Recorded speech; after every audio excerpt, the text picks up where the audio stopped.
Egypt was the world's first major superpower, a land under the rule of the pharaohs. Before his death, Prophet Muhammad, peace be upon him, clearly stated that Muslims would one day conquer Egypt. But he also gave a crucial piece of advice. When you conquer Egypt, treat its people kindly, as they are your relatives. Not long after the Prophet's passing, the Muslims, led by Omar ibn al-Khattab, defeated both the Roman and Persian empires, gaining control of vast regions. However, as soon as they conquered these lands, a major challenge arose. A deadly disease spread rapidly, halting their progress and claiming the lives of many prominent generals. With the death of these great leaders, Omar ibn al-Khattab appointed new ones, including Amr ibn al-As, who became the chief of the Muslim army. Slowly, the disease began to recede.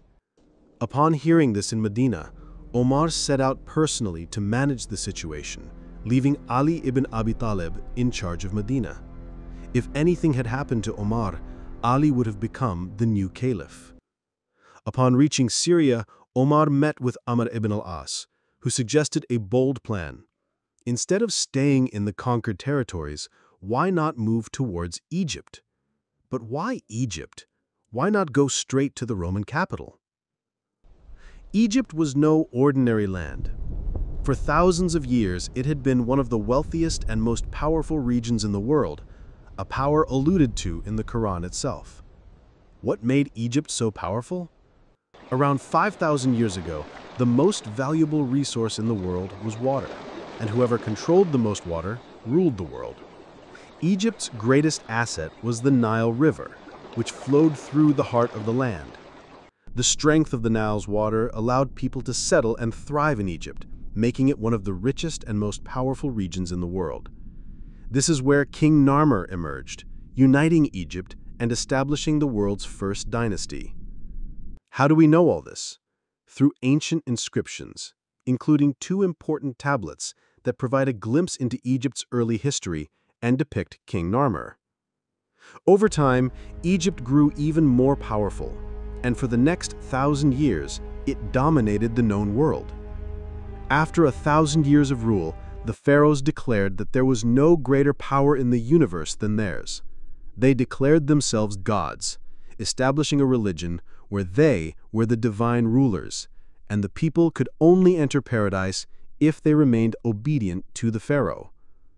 This ideology gave rise to the practice of preserving the pharaoh's bodies after death. The concept of mummification was born. When a pharaoh died, their body was embalmed and their organs removed except for the heart, which was placed in a jar for safekeeping. The body was carefully preserved, wrapped in linens, and sealed in a coffin with food, gold, and other treasures for the afterlife. As time passed, pharaohs built ever larger tombs, leading to the construction of the iconic pyramids. Each new pharaoh aimed to build a larger pyramid than the last. The Great Pyramid of Giza, built by Pharaoh Khufu, became the largest man-made structure in the world for over 3,500 years until it was surpassed by a London church. But even after that, the pyramid still held the title for the heaviest structure. This pyramid was so massive that 2,000 trucks could fit inside it.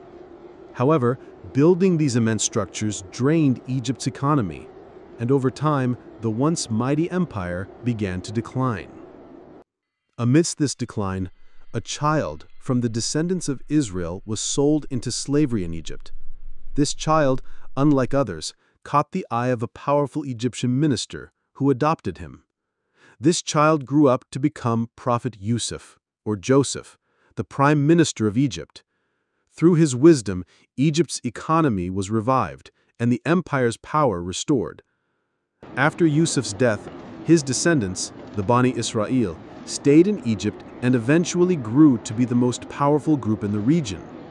However, as their strength increased, the pharaoh grew fearful and imposed severe oppression on them. For 400 years, the Bani Israel remained enslaved, but they never lost hope. They believed that one day a prophet would come to free them. And eventually, that prophet came. Musa, or Moses. Musa stood before Pharaoh and demanded the freedom of the Israelites. After witnessing many miracles, Pharaoh reluctantly agreed to let the Israelites go, but soon broke his promise.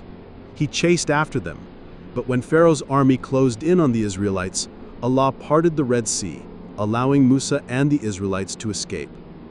Pharaoh's army was drowned, marking the end of Egypt's reign as the world's superpower. Historians agree that Pharaoh Ramses' reign marked the final chapter of Egypt's ancient dominance. After this, Egypt slowly lost its superpower status. New empires arose, such as the Greek Empire under Alexander the Great, followed by the Roman Empire, which ultimately conquered Egypt. For the next 600 years, Egypt was under Roman control. But then, the prophecy of Prophet Muhammad, peace be upon him, came true. Under the leadership of Amr ibn al-As, the Muslims conquered Egypt from the Roman Empire, fulfilling the prophecy of the Prophet Muhammad. Thus, Egypt's status as a superpower was forever lost. The land that once ruled the world was now a part of the expanding Muslim empire, bringing an end to one of the most glorious civilizations in history.